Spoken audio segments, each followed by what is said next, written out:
Welcome everyone, this is Trilightning here with the Monster Hunter Frontier setup guide. This is a step-by-step guide to work you through setting up Monster Hunter Frontier. It's way easier than you think it is. By the way, it's way easier than you think it is. The problem is, a lot of people don't want to do the legwork, and I understand that. And what I'm going to show you is the easy way to set up Monster Hunter Frontier. Usually, it's relatively easy. Set it up. Usually you have this here, which is the Monster Hunter Frontier files.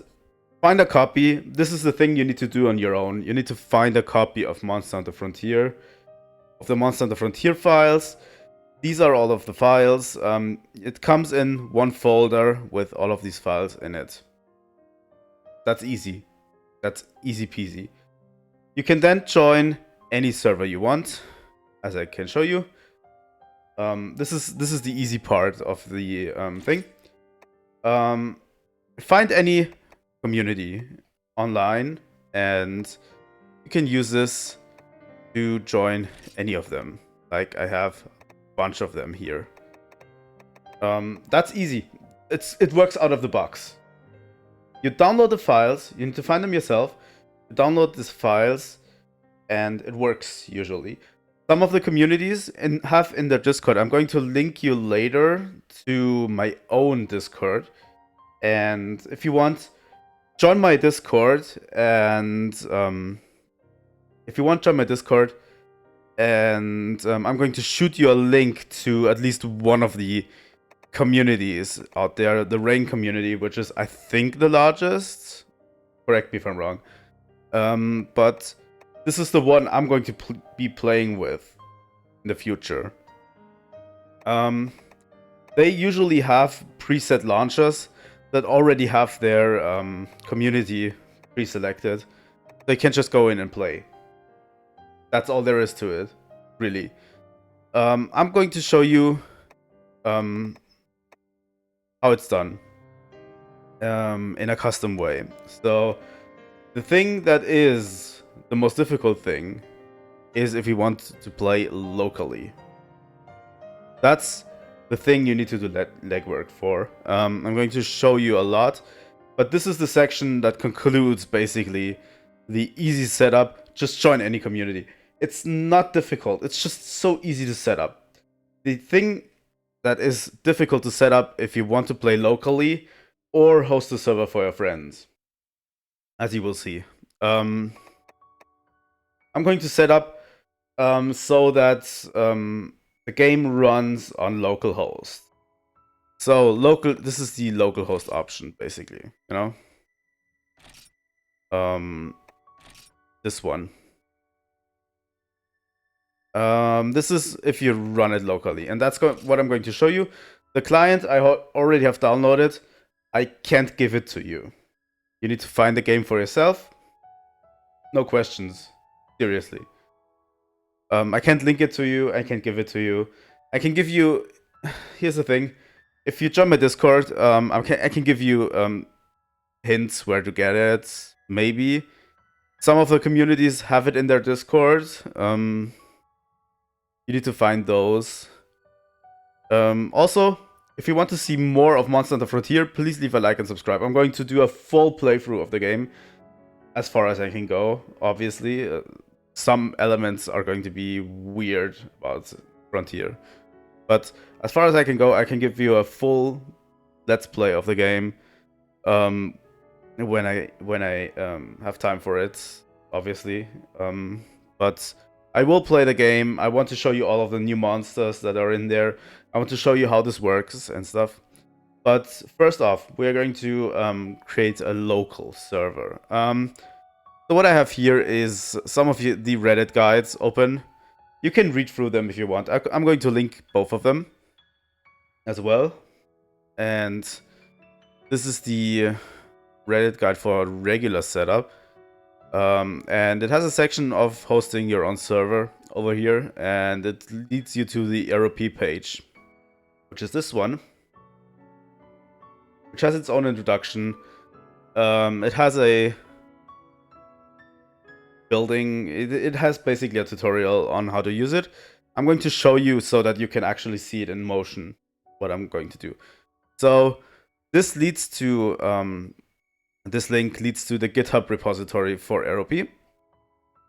That's it. Don't be intimidated by this wall of text. What you really need here is this zip file. Windows AMD 64 zip. This contains all you need to run Erupe on your machine, run a server on your machine. What you also want to grab is these two SQL files.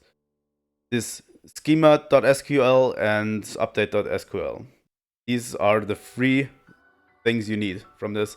If you have a Linux machine, you grab the Linux one, obviously. I'm doing this for Windows. Most of you will have Windows probably. So that's it. What you also want to do is download two specific programs. This is PostgreSQL. This is a SQL language. Specifically an SQL language. I don't know what do you call it. It's a SQL builder. It's a database builder, and yeah, you just grab the Windows option if you have Windows, Linux option if you have Linux. Just install it like regular. Usually it already comes with the next program, which is pgadmin. I advise you to install it and try it.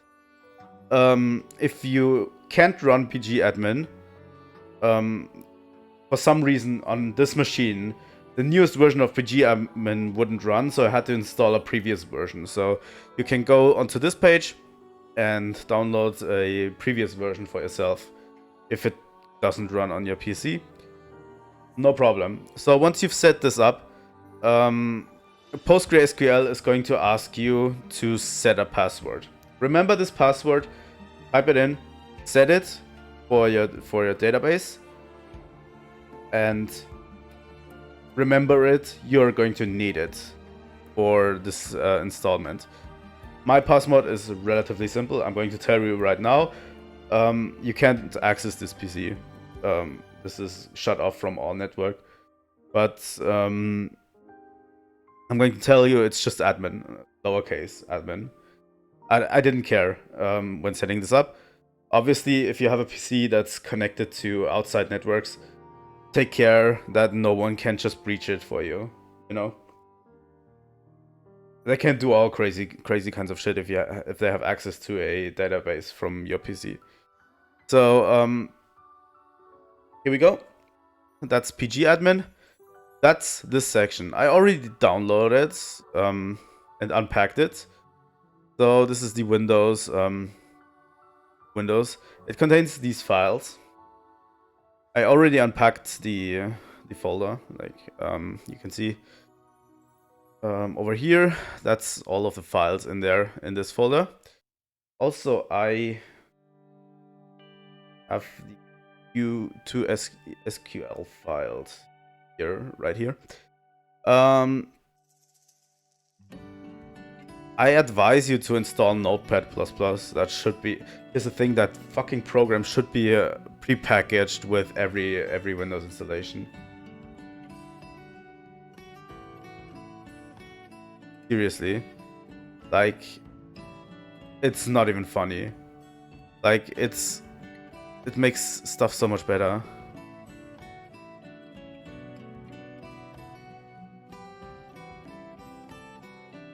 It makes stuff so much better. I don't know why it's not pre-packaged in Windows. But yeah, makes it so much easier. So now we open pgadmin. Over here, I'm going to grab this one. Don't need that one anymore.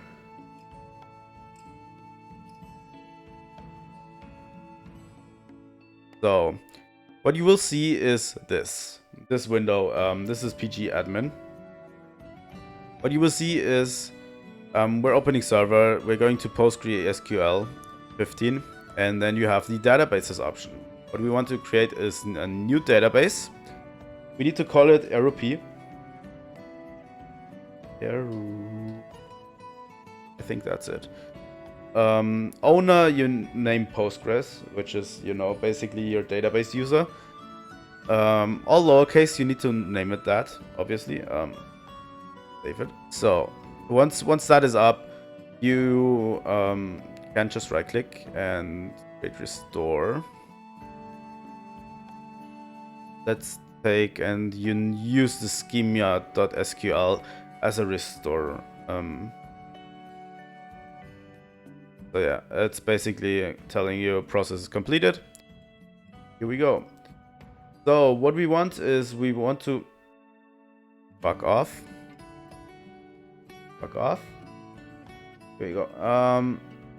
So inside the Erupe folder, as you might have noticed, if you go back inside the Erupe folder, come on, open up. I don't know what the update does. Usually you just use the schema, but you have bundled schema in here. What you really need to do now is we're going to, wow. We're going in here. Here we go. So up here you can see the query tool. It open, and that's just it's just easy like that. You draw in a query, you draw in a file, it automatically will query, and you need to execute query.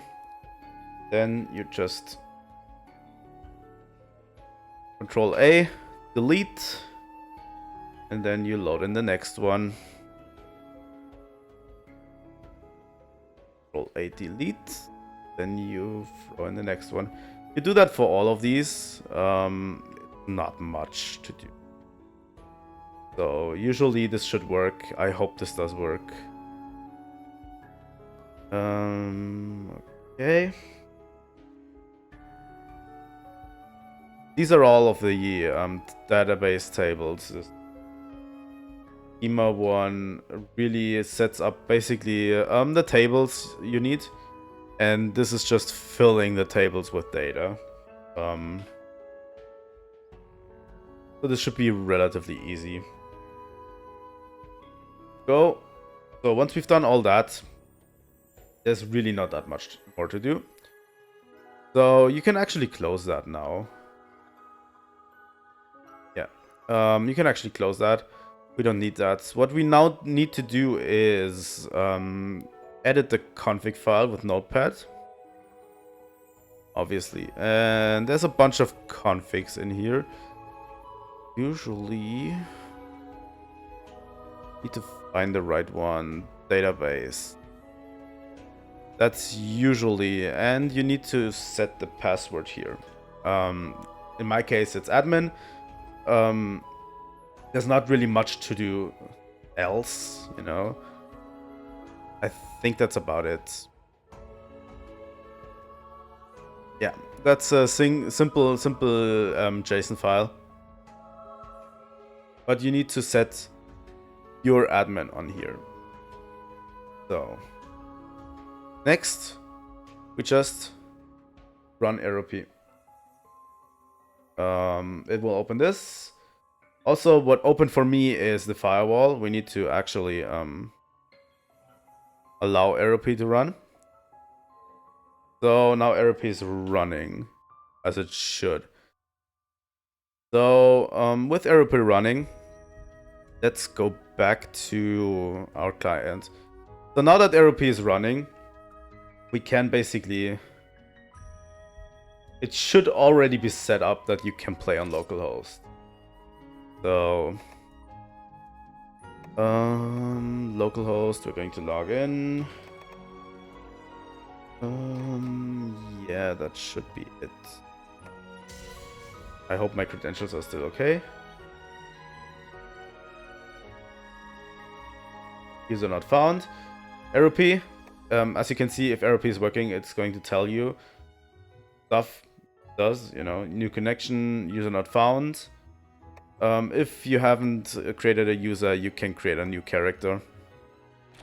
Go.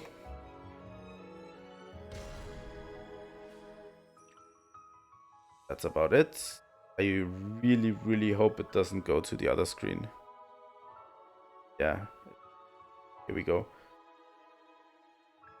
Okay, the recording is fine. I haven't connected a controller. Fuck. So, this is how you generally set up for online for offline play without other people. You can run this on your own server, Erupe. You can run it probably in any cloud service that you want. I haven't tried it out yet to host a local thing with your friends. That's probably something you can do. It's pretty easy to set up. So I'd imagine if you installed PostgreSQL on Azure environment or something, probably AWS, since it already uses it, you can, for a minimal price, probably set it up so that Erupe runs, and you can all join with your friends. Here's another thing that I wanted to show you. This is my Discord. This is the Discord that I have with... this is the Rain Frontier server. Probably the biggest one. They have a setup navigation thing here that you can use to set it up so that you can play on their server. Pretty easy to use. If you don't want to play offline, just use this. This whole setup was basically offline. Just use this. It's basically, you know, you can get the installer easily. Pretty easy. There's a link there. I don't want to link directly to the Rain server because that's not something I like doing. I also have the Maze launch. They have the same thing here. Let's see, new hunters. There's a new hunter section. You know, you just need to look at just need to look through all of the channels, you know. Pretty easy. So yeah.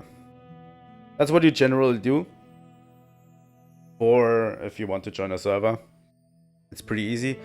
I'm going to link my Discord down below. If you want to join my Discord.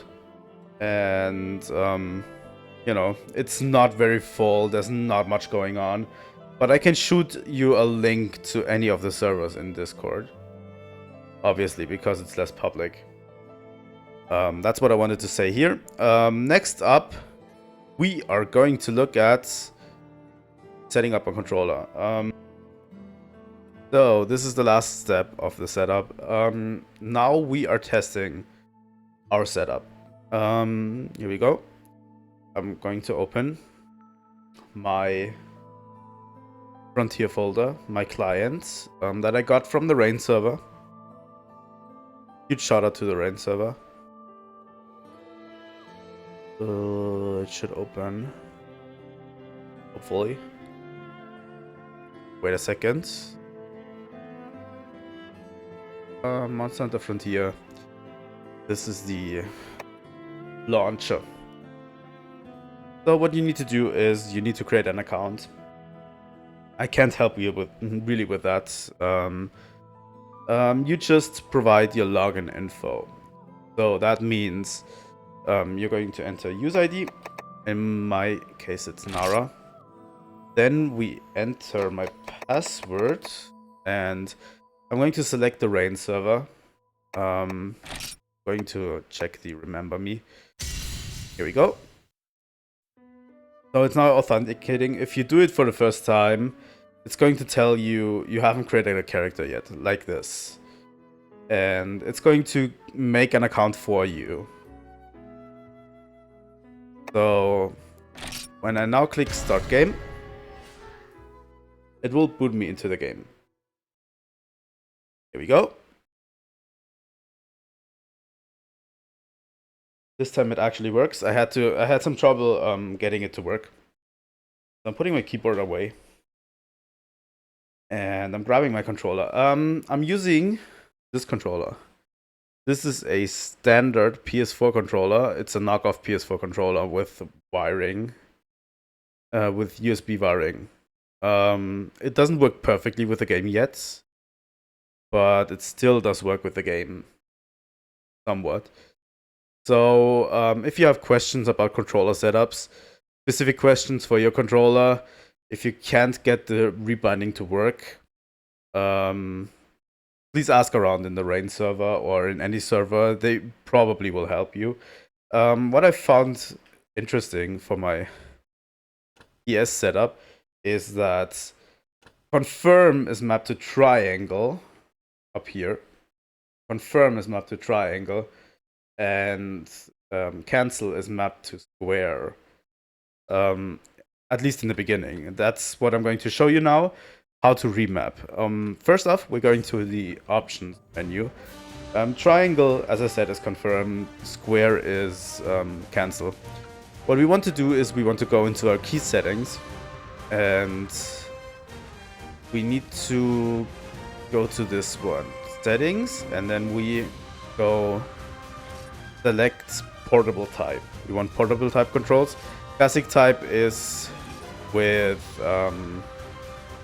attacking with the analog stick. So we're using portable type. Then we go over to button assignment. That's pretty important. What I figured out works is going to these buttons and just remap them.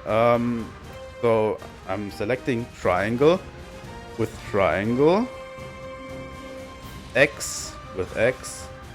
I'm just remapping to the actual controls, as you might notice. So when I do this, I just press my X button and it assigns it to X. For some reason it switched around.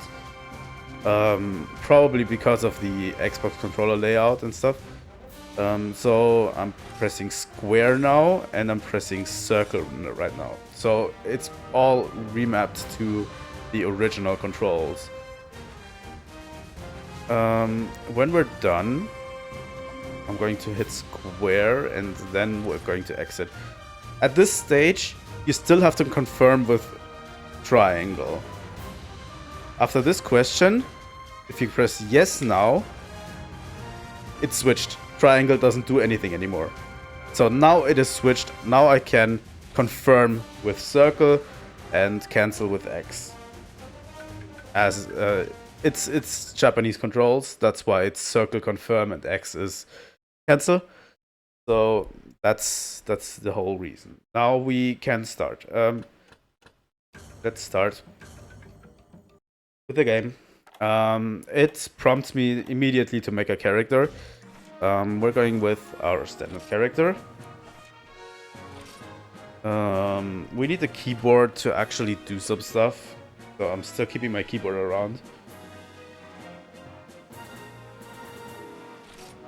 Oh, you can. It's a regular character select. Just want to show you that it works. That everything works. Next. Wow. Next, there's stuff you can read. You can select your starting weapon. As you might notice, there is no switch axe and stuff. That will come in later. Usually I go with greatsword. I don't know which one I should pick. I'm going to pick sword and shield for now.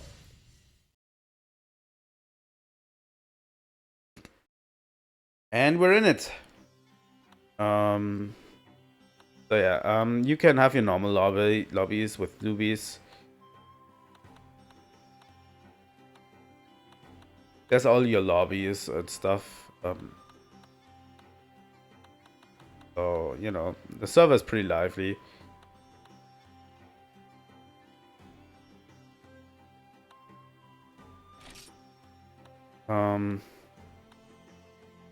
To test this, I'm going to the empty one. I'm going to try this for now. This is just now to test you and to get you into the game. I'm probably going to start a hunt or something, and then we're going to finish this tutorial. But, you know, this is the setup you need for Monster Hunter Frontier, which is actually pretty great. You can play it offline, you can play it online. It's however you want it to be. So, that's our town square. I need to get my footing still in this game. I haven't really played much of it. The only thing I played was like the first 2 or 3 hunts ever. And they're all speaking in Japanese to me.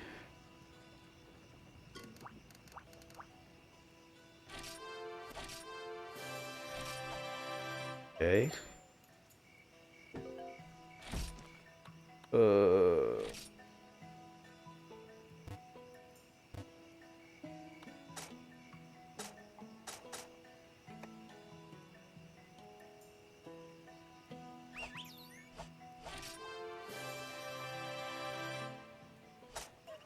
Okay.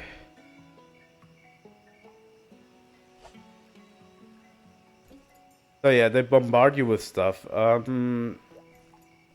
still need to use my... I have my mouse pointer on here, which I actually don't really need.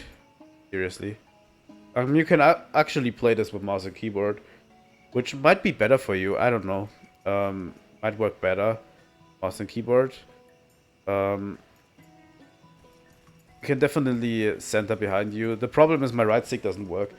I need to get my right stick to work to move the camera. I can now move it via the digipad, but it's not really great. I just want to go into a quest real quick. Here we go. Yeah, that's all great and all.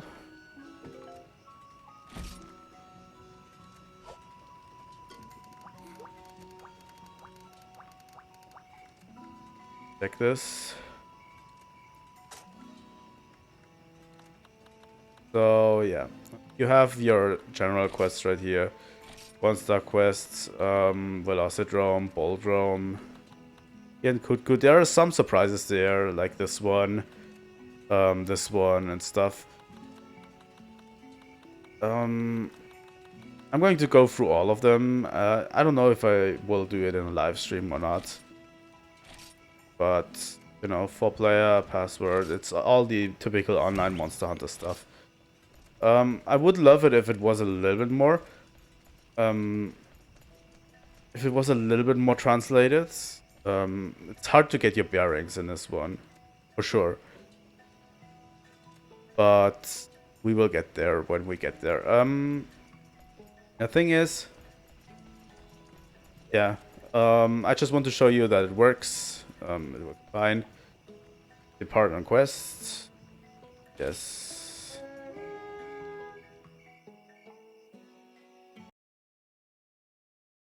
The artwork is nice. I like it. I'm pretty excited to tackle all of the monsters that are in there. In the first few quests, you have instructors with you. Those are NPCs that are coming with you. Just wanted to show you real quick how to beat a Velocidrome. There it is.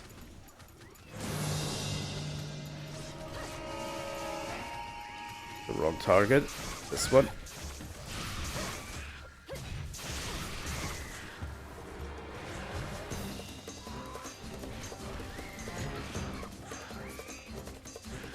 I don't get there. Is some system that I'm not really dealing with. I need to set this up properly. The future. There's something not quite working here.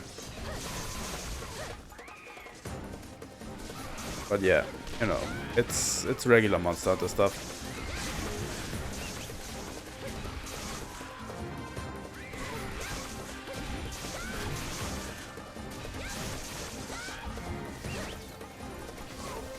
I mean, it's relatively clear what the buttons do. It's Monster Hunter. Here we go. Main objective complete. Gives you the time and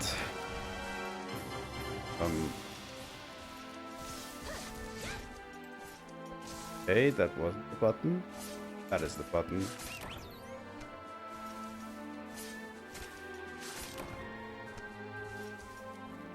So yeah, it's all pretty good. It's easy to set up. You can instantly jump in. If you join a community, it's instant. It's download the launcher, you know, log in, you're in the game. Obviously, there's some setup that's still necessary, but still, it's relatively easy to do, and everyone should do it. You can, you know, it's a real great opportunity to play a game that should by all means not exist anymore.